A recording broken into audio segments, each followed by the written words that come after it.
Hi everyone, how is your weekend so far? Well, I've been up to some monkey business. This photo of this ugly monkey, okay, is what I have on my YouTube page. My YouTube page is up, but I can't upload or comment. I got a 500 internal server error. And get this, if you're a business and you have a business website like I do, and you have to tell your clients a reason why your server's down, well, here's the reason on YouTube.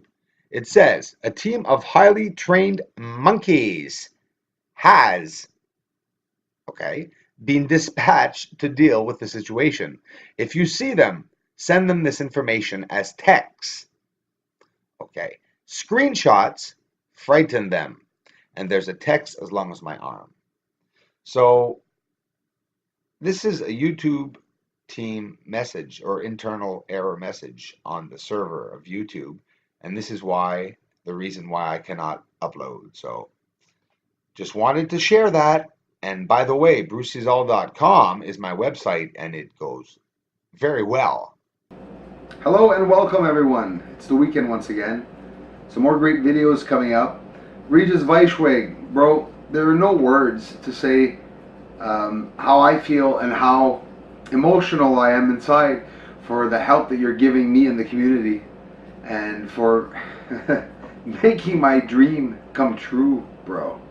This is absolutely amazing for me that someone at the other end of the world can offer as much help as a very close friend and family member. This beautiful planet reminded me of Earth, but of course not with this filtering. It's a filtering. You can see the line of fire around it. These beautiful, magnificent, unknown spheres are alit. They're on fire. Some of them are burning stars, they're planets. Here is an X-ray view of the surface. Look at these square shapes. Whatever they are, they were built. You can see the ridges, and of course, we're all used to seeing the levels now in the photos, but it's not something you've seen very often. The levels on the surface of the moon. I've never seen it. I've seen a gray photo, 1D or 2D photos. And look at this color through filtering, which, by the way, I don't add color. Of course, I can add color sometimes. It'll happen often, but not so far. I'll mention it. I mention exactly what I do. I'm not trying to stump anyone. I'm not adding colors to, especially not the stars. And the ones doing this know, trust me, the moon is so colorful. It is, how can I say it? It's incredible. It's like um, a ball of metal that was sitting in a fire or ablaze with a blue flame for hours and became all this rainbow shape like we saw on the surface. And yeah, it's not pixelation at all. Look at this beautiful triangle. This really intrigues me. The triangle that you see there on top. Is that not amazing? The structuring. You can even see the shadows of these levels that are on the surface. Now these are in the dark, and sometimes they're apparent, sometimes they're not, and some of the tops are sticking out. But this triangle has also structures like this one here, but in the center of the triangle, and you can see the outlines of it. Yes, they're gigantic, and I'm zoomed up, so we can see very easily in my photos at times. Well, it used to be actually worse. Look at the triangle, guys. Look at that Christmas tree. I use with teeth marks. I used to be able to zoom up really close, and then you'd see the lines in my television. But listen, my next monitor, don't worry, I'm getting a deliberate monitor made for viewing on computers, and they won't have any lines, it'll be glass. Mine has a screen on it, of course, but it's a LG good television, not the biggest television, it's 54-inch. It's old.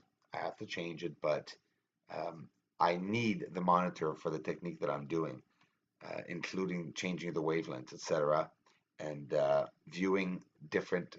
It's creating depth of scene depth. You understand that on the photo, different ways of viewing the photo.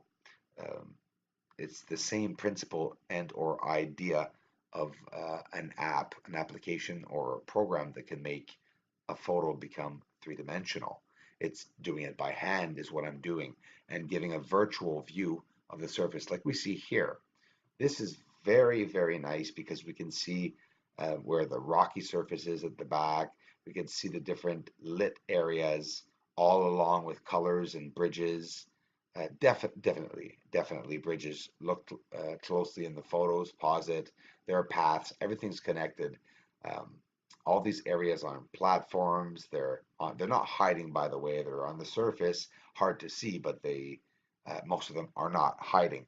It's just that the ones I'm finding are the ones in hidden areas that I'm deliberately looking for. And with success, guys, we're finding a lot. And don't forget, guys, I did find that clear structure. Those of you just joining me probably don't know where it is, but don't be shy to ask me, okay? Because I have a massive city I found on the surface of the moon. And guess what, guys? It's the closest to Earth, right on the bottom right side of the moon. And I'd say about 5 o'clock, 5:30. That's where it is on a clock, and it's absolutely amazing. One of the biggest structures I've ever seen. And we're looking at the surface that is so colorful on the moon.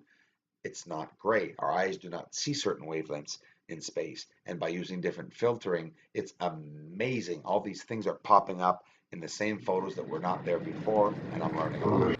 Those are shadows from these massive walls and objects. These are very clear photos that I've done this technique with. Obviously, the closer we are, the more we're going to have maybe artifacts in the photos. But I assure you, the artifacts are very easy to distinguish apart from the structures. It's not hard. This is the way the technique is. We should be happy to be able to get a chance to see the surface. Uh, and it's only a beginning, guys. And this with a 4-inch telescope. So this is great news. Website contributors. Miss Joan Sarah Busquets. I'm sorry, I'm probably pronouncing your name wrong, but thank you very much, Joan, for stopping by and for contributing, for joining the community. $25 is a generous donation. I thank you very, very much. All these magnificent donations, Regis, Weishweg, $3,800 in total in donations, 15 donations. Yesterday's donations were $779. Um, Regis, I don't know what to say. Thanks so damn much, bro. And thank you so damn much, Joan. You guys are going to make this um, our dream happen. We're going to be able to see what's up there. And Joan, thanks for asking about the telescope and which size I was going to get it. Like I said, we're looking for a 14 or a 16, but uh, it's we're looking for the best um, for us to be able to view the moon in the best quality. And then, of course, proceed in updating. I'm getting a new camera. I'm investing into a 3,000 millimeter camera, possibly, and more programs. It's a lot of monies, and slowly, ever so slowly, I will buy the programs to make it always better for us to view the surface. I'm looking for top quality. We're going to be looking at imaging like we were looking at something in the future. This is my goal. This is what, don't worry, we're going to succeed, guys. We're going to make this ever so interesting and so beautiful to be able to look at surface, the topography of many planets like never before. Thanks to all of you. Thanks for the support.